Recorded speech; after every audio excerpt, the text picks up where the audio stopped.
Disconnect the negative terminal on the battery. Use an 8mm wrench.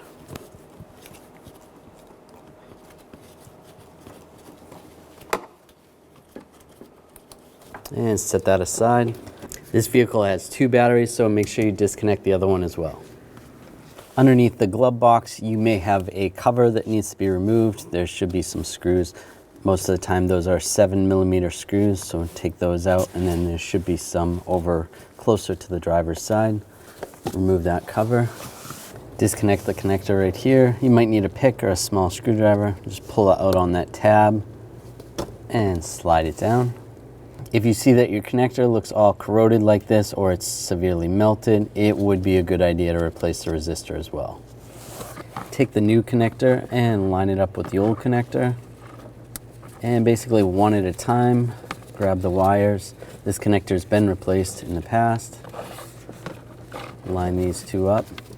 It would be ideal to stagger them, but you don't always have that option. What I mean by stagger them is have different lengths. So have like this one cut to this length here, the next one have it longer, and same with the other side. But someone already did this and kind of messed it up for us, so just do the best you can. So line these 2 up. Cut the red wire here.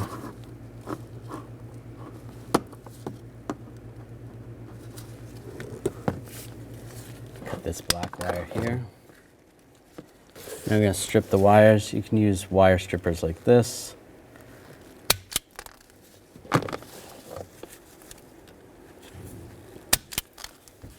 Or you can use some wire strippers like this that you just pinch it right there and slide the insulation off. Just twist the wires a little bit. Then we're going to use this butt connector like this. Slide that to there.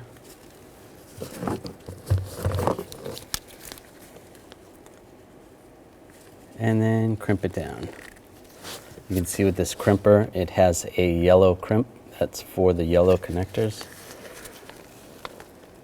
Squeeze that down. Give it a wiggle, make sure it's nice and tight. And we'll do the same on this side. Slide it over there.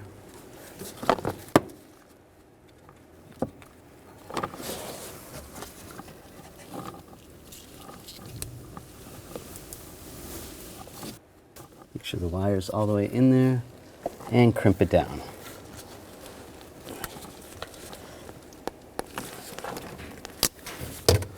And give it a wiggle. That's nice and tight. And then we're pretty much going to do the same for the other ones. So we're a little more than halfway done and it's going pretty good. Just take your time, don't stress out about it, and make sure you don't cut all the wires at once because it's going to be hard to match them up. So you're better off just doing one at a time.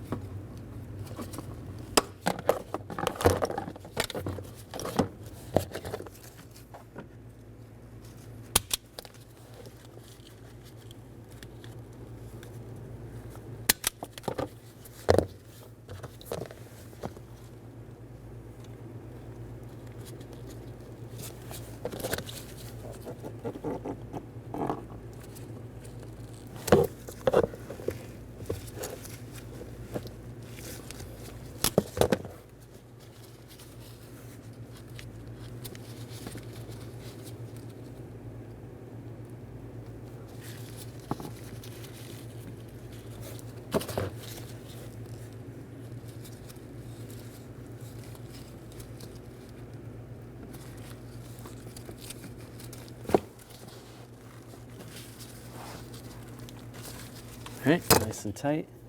That looks good. And like I said before, it would be ideal if you could stagger these, have one of the connectors here, have these here, and go down, just so it was a nicer fit. But this is okay, this will work.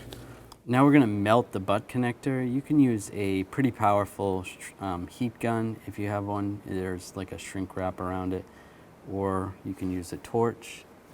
I'm gonna use a torch, just be careful. Just move it around a lot. And then you can do the same with the other ones. All right, that's the last one. Now I'll let this cool a little bit. Now those are nice and cool. Now this is personal preference. If you want, you can tape this up just to make it look nice. Just use some electrical tape.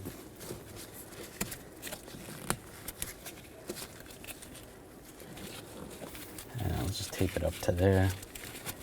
That's good right there. And line the connector up and plug it in. Now at this time, if you have that cover, you're going to want to reinstall that and put the screws back in. Now reconnect the battery. Just line the terminal up, get it started by hand, and snug it up. Make sure it's not loose, and if you have the other battery, connect that one as well.